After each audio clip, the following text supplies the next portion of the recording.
महात्मा गांधी जी से रिलेटेड एक बहुत ही सीरीज़ है जो कि किताबों का, उसके बारे में मुख्यमंत्री जी ने भी, माननीय मुख्यमंत्री ने भी जिक्र किया था अपने किसी किताब में। बहुत सारे नए नए काम शुरू हुए हैं इस लाइब्रेरी में। जैसे पहले सिर्फ ये एक पढ़ाई का केंद्र था, अध्ययन का केंद्र था, लेकिन इधर विगत 2-3 सालों में इसमें बहुत सारे और बातें जोड़ी गई हैं। इसमें सभी तरह की किताबें हैं। उर्दू की किताबें हैं ज़्यादा, उसके अलावा हिंदी, इंग्लिश, संस्कृत और फारसी की भी किताबें यहाँ मौजूद। अगर वो लोग कुछ डिमांड करते हैं, बताते हैं, तो उसको हम लोग प्राथमिकता के आधार पर उस किताब को मंगवा लेते हैं ताकि उनको कोई असुविधा नहीं हो।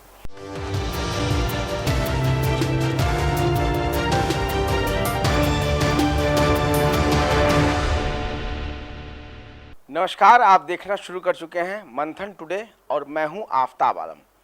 इस वक्त मैं बिहार की राजधानी पटना के राजकीय उर्दू पुस्तकालय में मौजूद हूं और यहां हम खास बातचीत करेंगे अरशद फिरोज, जो कि इस पुस्तकालय के अध्यक्ष हैं।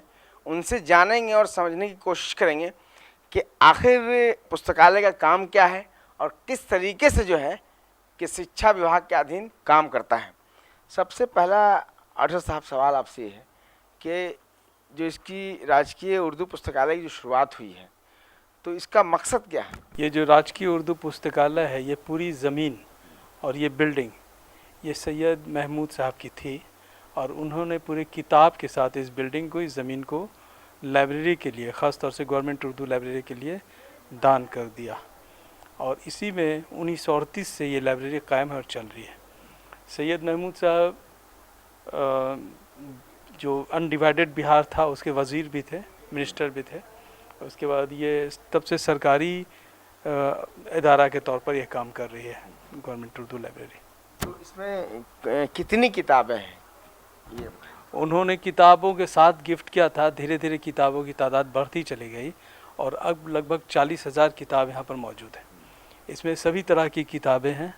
उर्दू की किताबें हैं ज़्यादा, उसके अलावा हिंदी, इंग्लिश, संस्कृत और फारसी की भी किताबें यहाँ मौजूद हैं। और किताब किसी एक टॉपिक पर नहीं है, सारे पहलुओं पर यहाँ पर किताब रखी गई है। किताबें हैं, आपका साइंस का भी मामला है तो साइंस की उर्दू में भी पुरानी किताबें भी हैं। नए लेवल पर जो किताबें हैं साइंस की, वो इंग्लिश और हिंदी में भी यहाँ पर हैं। स्टूडेंट्स हर तरह के लोग यहाँ पर आते हैं। ज्योग्राफी हुआ, फिज़िक्स है, पॉलिटिकल साइंस है, हिस्ट्री है, ये सब तरह की किताबें यहाँ पर मौजूद हैं।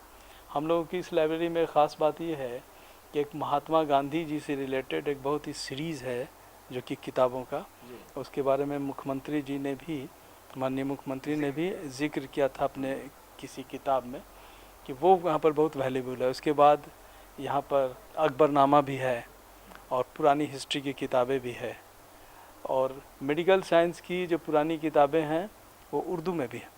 तो इसलिए जो मेडिकल साइंस के स्टूडेंट हैं और ख़ास तौर से यूनानी मेडिकल जो पढ़ते हैं वो लोग यहाँ पर आते हैं, उसको देखने की कोशिश करते हैं। ये बताइए दर्शकों को, कहाँ से स्टूडेंट यहाँ पे आते हैं आपके यहाँ पढ़ने के लिए? एक तो आजकल हम लोग ट्रेंड देख रहे हैं कि जितने स्टूडेंट्स कॉम्पिटिटिव एग्ज़ाम्स की तैयारी करते हैं वो यहाँ पर अच्छा माहौल में उनको मिलता है, बैठ कर पढ़ाई करते हैं।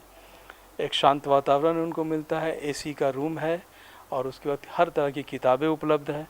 और जो कॉम्पिटिटिव बुक्स है, जनरल नॉलेज की हुई, उसके बाद फिर और भी उनके मकसद का सब किताब यहाँ पर मिल जाती है। अगर वो लोग कुछ डिमांड करते हैं, बताते हैं, तो उसको हम लोग प्राथमिकता के आधार पर उस किताब को मंगवा लेते हैं ताकि उनको कोई असुविधा नहीं हो। तो वैसे स्टूडेंट्स आते हैं आजकल ज़्यादा जनरल कंपटीशन की तैयारी करने वाले। उसके अलावा उर्दू के जो स्टूडेंट्स हैं, ख़ास तौर से जब आसपास में जो भी यूनिवर्सिटी है या पटना के जो कॉलेजेस है उसमें जितने उर्दू के स्टूडेंट्स हैं उनका ख़ास लगाव इस अदारा से रहता है, गवर्नमेंट उर्दू लाइब्रेरी से।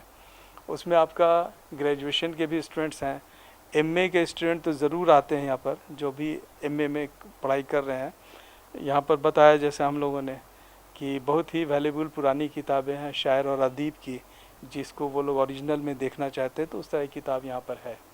दूसरी बात यह है कि रिसर्च स्कॉलर्स जो हैं, जो पीएचडी कर रहे हैं, तो वो लोग तो निश्चित रूप से यहाँ पर आते हैं।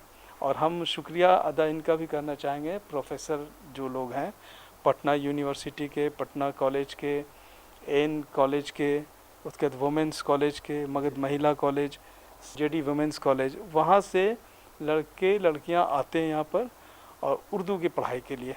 तो ये एक अच्छा लगता है कि जिस मकसद के लिए खोला गया इस लाइब्रेरी को, वो मकसद यहाँ पर पूरा हो रहा है। ये तो शिक्षा विभाग के तहत काम करता है, तो गवर्नमेंट की तरफ से जो फैसिलिटीज़ हैं इसको और डेवलपमेंट करने के लिए, विकास के लिए कितना मिलता है आप लोगों को?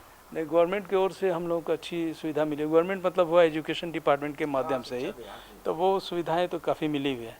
बहुत सारे नए नए काम शुरू हुए हैं इस लाइब्रेरी में। जैसे पहले सिर्फ ये एक पढ़ाई का केंद्र था, अध्ययन का केंद्र था, लेकिन इस विगत 2-3 सालों में इसमें बहुत सारे और बातें जोड़ी गई हैं। जैसे कि अब हम लोगों के यहाँ से किताब का भी प्रकाशन भी होता है।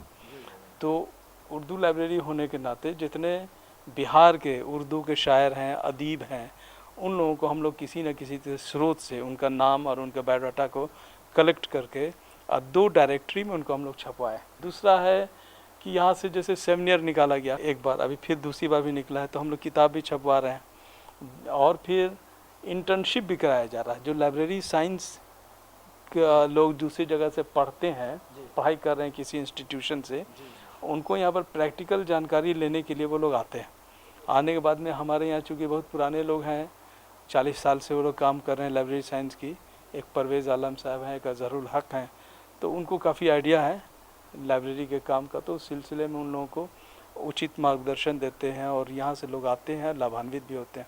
आखिरी सवाल आपसे कि मतलब कई ऐसे स्टूडेंट्स होंगे जो यहाँ से पढ़ के जिनको एक अच्छा मुकाम मिला होगा, तो कितने लोग हैं और क्या मतलब किस पोजीशन पे लोगों को मतलब ओहदा मिला, ये हम जानना चाहेंगे। अब तो जब इसी ऐसा क्वेश्चन आपने किया, ये प्रश्न किया है, तो सबसे पहला नाम आमिर सुबहानी साहब का आता है, जो कि बिहार के सबसे ऊंचे ओहदे पर रहे हैं, चीफ सेक्रेटरी रहे हैं, और वो बराबर यहाँ आया करते हैं लाइब्रेरी में, और अभी भी आते हैं। और आपने कई तस्वीरें उनकी देखी होंगी, तो वो आते हैं, वो बताते हैं कि हम यहाँ पर बराबर बैठा करते थे, लाइब्रेरी में पढ़ते थे, और यहाँ से उन्होंने बहुत फ़ायदा हासिल किया।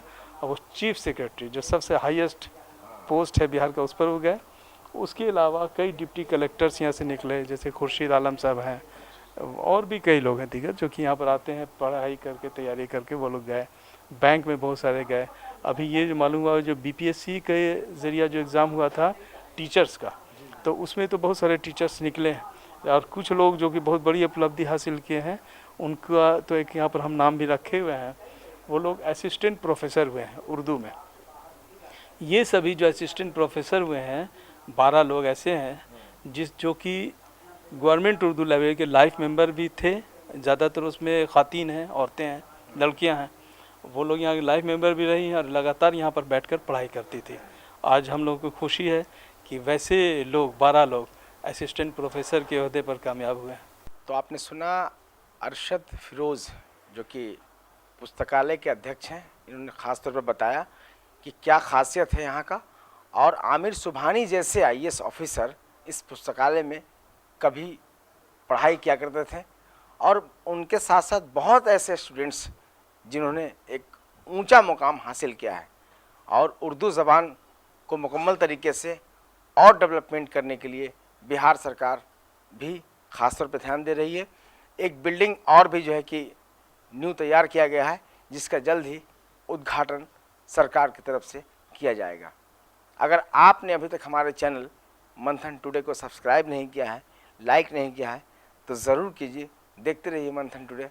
नमस्कार।